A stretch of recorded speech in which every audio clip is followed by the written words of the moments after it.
I was enamored by last year's Motorola Razr Plus 2023 mainly because it did the unthinkable by dethroning Samsung's flip phone and earning the status of the best foldable phone around. With the Razr Plus 2024, Motorola takes everything I loved about last year's model and makes it better with all the iterative improvements to make this phone a solid contender if you are looking for a great foldable flip phone. Can you believe it's been 20 years since the original Razr release? While the Razr Plus 2024 pays homage to the iconic flip phone, the new release enjoys a prime opportunity to get a head start to win over consumers before the competition comes around. Samsung's new Galaxy Z Flip 6 is knocking at the door, so it's imperative for Moto to make an impression now. This year's Razr Plus is a worthy upgrade on paper that packs a larger external screen, bigger battery, faster processor, and a new telephoto camera to get you closer than ever before. However, keep in mind that several key AI features are coming later. In my Motorola Razr Plus 2024 review, I'll tell you how much of a bigger upgrade it is over its predecessor and whether or not this new Razr has enough substance to convince you to choose this $999 device over other traditional slates. And for viewers outside the US, be aware that the Motorola Razr Plus 2024 is known as the Motorola Razr 50 Ultra in the UK and Australia. Side by side, it's almost hard to tell the differences Motorola has done with the design of the Razr Plus 2024, but the improvements are noteworthy. Style is yet again the foundation of the Razr's identity, allowing it to stand apart from every other phone you see in the real world. I really love how gentle the Razr Plus feels thanks to its contoured edges, the grippy feel of its soft vegan leather, and all of the striking colors it's available in. Not only are the aesthetic eye-catching, but it's still incredibly lightweight at 6.66 ounces and with a razor-thin profile of 0.27 inches thin when opened. Motorola also improves the Razr Plus durability not only with a better IPX8 rating and Gorilla Glass Victus protecting the outer screen, but I notice it in how it opens. That's because the new Razr Plus is much more snappy with its folding mechanism, giving it that satisfying snap when I close it and open it, much like the feeling of the original Razr from way back when. This is due to the hinge being 30% smaller, which interestingly enough also minimizes the crease along the middle of the display. It is still noticeable at certain angles, but it's nowhere as prominent as the crease across the Galaxy Z Flip 5 screen. Best of all, the Motorola Razr Plus is available in more colors than ever before, with a total of 4 colorful options. They include midnight blue, spring green, peach fuzz, and hot pink. These options remind me of the time when Motorola released a slew of vibrant colors with the Razr V3 during the mid-2000s. Motorola definitely made an impression on me with the Razr's outer screen last year. What made it special was that it finally brought a sizable display that unlocked new utility I haven't seen in other flip-style foldables before. Rightfully so, the Razr Plus 2024 gets an even larger 4-inch POLED outer display that more importantly now offers an always-on display.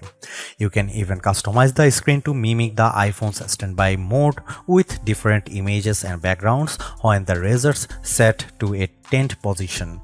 While it's lighter on the customizations, it's the small improvements like this that help to differentiate the Razr Plus.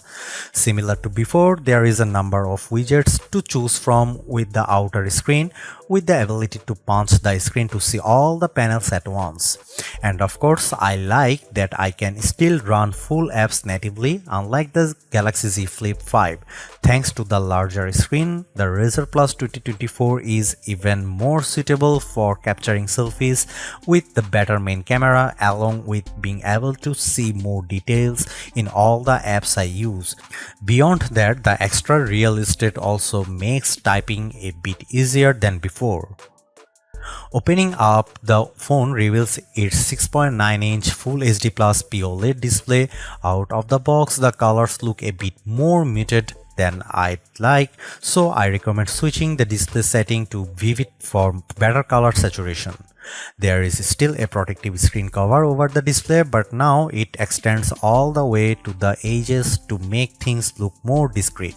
I played a couple of YouTube videos indoors without any issues, but it can still be challenging to make out details on the screen outside when it sounds super bright. In our Geekbench testing, the screen reaches a peak brightness of 2158 nits. That's short of Motorola's claim of 3000 nits, but it's big improvement over the 1084 nits that the 2023 Razr Plus reached. The Razr Plus 2024 also features a display refresh rate up to 165Hz, which gives all the navigational animations of the interface an extra smooth look.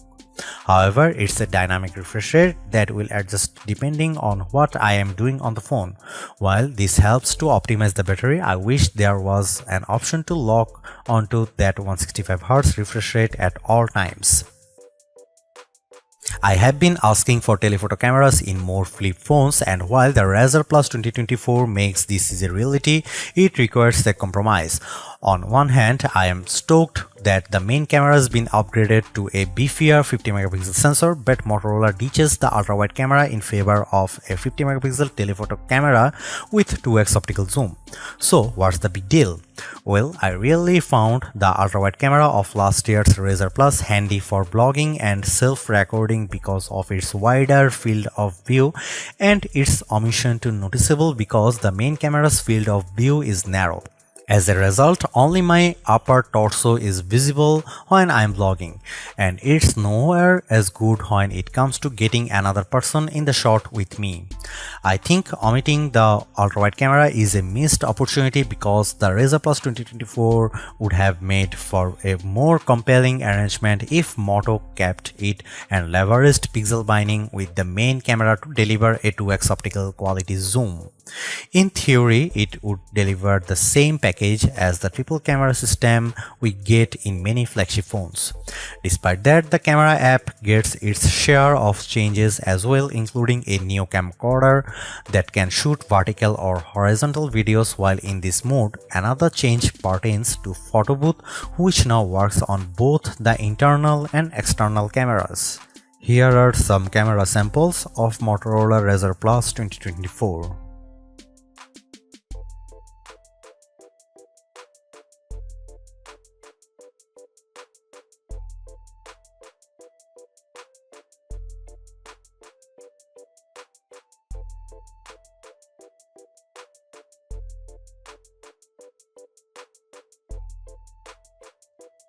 Rather than employing a previous generation chipset, the Razr Plus 2024 leans on the new Snapdragon 8s Gen 3 SoC for its muscle power. This chipset is often classified as a lower cost version of the Snapdragon 8 Gen 3 that powers most of today's flagships.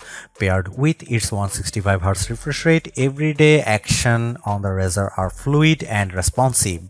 It's not buttery smooth like an iPhone 15 Pro or Pixel 8 Pro, but it's more than enough to convince me it's good enough. After running our usual set of synthetic benchmark tests, it's quite clear that the Razr Plus 2024 boasts significant gains over its predecessor. Its single and multi-core Geekbench scores of 1834 and 4848 easily puts it ahead of last year's Razr Plus. Meanwhile, GPU performance is just as good with a steady 73.74 FPS rate on 3D Mark's Wildlife Unlimited test. Speaking of gaming, the Razr Plus 2024 manages to handle the 3D map in Age of Origins, rendering cities and battle scenes with ease.